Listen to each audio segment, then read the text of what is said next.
کوئی حکیم دوائی دے اور کہے کہ اس کے نتیجے کے اندر یہ ہوگا، اور مریض 1 مہینے کے بعد وہ دوائی استعمال کرنے کے بعد آ کے کہے مجھے تو کوئی فرق نہیں پڑا، تو طبیب نبض دے کے کہتا ہے کہ تم نے پرہیز جو بتایا تھا وہ نہیں کیا، تب اس کا فائدہ تمہیں نہیں پہنچا۔ وہ کہتا ہے میں پرہیز تو نہیں کروں گا، مجھے شوگر کا مرض لاحق ہے، میں تو دبا کے میٹھا کھاؤں گا، لیکن میں تمہاری دوائی بھی لوں گا، لہٰذا مجھے شفا ہونی چاہیے، لیکن جو آپ پرہیز بتا رہے ہیں وہ میں نہیں کروں گا۔ ڈاکٹر کہے گا پھر کرتے رہو، دوائی بھی کھاتے رہو، لیکن فائدہ نہیں ہوگا۔ لیکن اگر مریض مکمل پرہیز بھی کرتا ہے اور پھر دوائی بھی لیتا ہے تو اللہ شفا عطا کرتا ہے۔ اللہ نے روزے کا نتیجہ تقوی رکھا ہے، لیکن ساتھ یہ شرط رکھی ہے کہ تم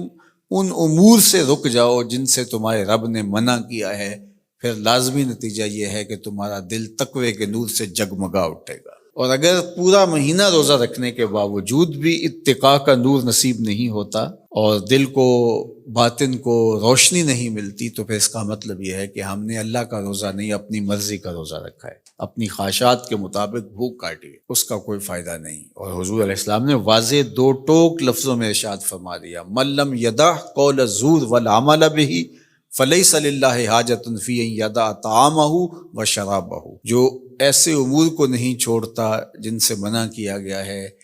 تو پھر اس کے بھوکا اور پیاسا رہنے کی اللہ کو کوئی ضرورت نہیں۔ یہ خوراک بچاؤ مہم نہیں ہے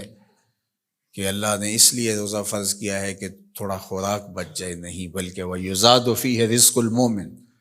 ماہ سیام میں تو مومن کا رزق بڑھا دیا جاتا ہے۔ ہر شخص اپنا حساب لگائے تو اس مہینے میں اخراجات زیادہ ہوتے ہیں،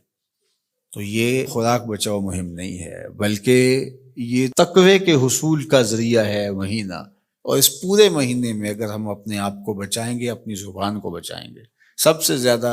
جرائم گناہ ہماری زبان کرتی ہے، ہماری آنکھیں بھی گناہ کرتی ہیں، ہمارے ہاتھ بھی گناہ کرتے ہیں، ہمارے پاؤں بھی برائی کی جگہ پہ چل کے جائیں تو گناہ گار ہوتے ہیں، ہمارے کان بری چیزیں سنیں تو یہ بھی گناہ گار ہوتے ہیں، لیکن سب سے زیادہ گناہ ہماری زبان کرتی ہے۔ تو اس لیے ماہ سیام میں زبان کو کنٹرول کرنے کا کہا گیا۔ آقا کریم نے فرمایا جب تم سے کوئی الجھنا چاہے اور تم روزے سے ہو تو اسے کہو میں روزہ رکھا ہوا ہے، یعنی تم سے کوئی زیادتی بھی کرنا چاہے تم اس سے الجھو نہ، اور کہو انی امرؤ صائم، میں روزہ رکھا ہوا ہے۔ تو روزے کے اندر تو آپ اپنی زبان کو بچاتے ہیں اس احساس کے ساتھ کہ میں روزے سے ہوں۔ یہ احساس جب جڑا ہوتا ہے کہ میں روزے سے ہوں تو کلی بھی احتیاط سے کی جاتی ہے نا، کوئی قطع حلق سے نیچے نہ ٹپک جائے۔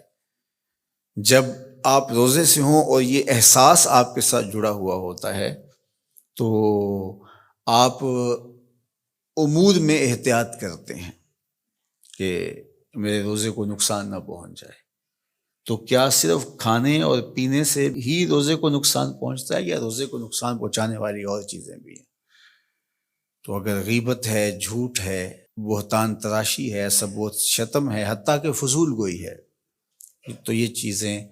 روزے کے نور کو ختم کر دیتی ہیں، اور پھر وہ بندہ بھوک اور پیاس کاٹ رہا ہوتا ہے۔ تو بھوک اور پیاس سے مقصد جو حاصل ہونا ہے، دیکھو میں نے ابن عاشور کے حوالے سے کہا کہ کچھ چیزیں ہیں کہ ہمارا ذہن طے کر لیتا ہے اور ان سے دور رہنا ہمارے لیے مشکل نہیں ہوتا، جس طرح مردار ہے، خنزیر کا گوشت ہے، اور اس طرح کی بہت ساری چیزیں ہیں، ہزاروں ایسی چیزیں ہیں جس سے ہم بچتے ہیں، اور ان سے بچنے کے لیے ہمیں کوئی محنت نہیں کرنا پڑتی۔ وہ کہتے ہیں ہمارا مائنڈ کلیئر ہو گیا کہ یہ حرام ہے، یہ گناہ ہے، ہمارے رب نے منع کیا ہے، تو بس ان سے ہم بچ جاتے ہیں۔ اگر ہم اس کی فہرست بنائیں تو وہ سینکڑوں میں، ہزاروں میں چلی جائے، جو اللہ کی توفیق سے ایک مسلمان نہیں کرتا۔ صرف اس احساس کے ساتھ کہ میں مسلمان ہوں، اور وہ نہیں کرتا۔ لیکن بہت ساری ایسی چیزیں ہیں کہ تم اس بات کو تسلیم کرتے ہو کہ ہم مسلمان ہیں، ہم نہیں کرنا چاہیے، لیکن اس کے باوجود تم کر رہے ہوتے ہو،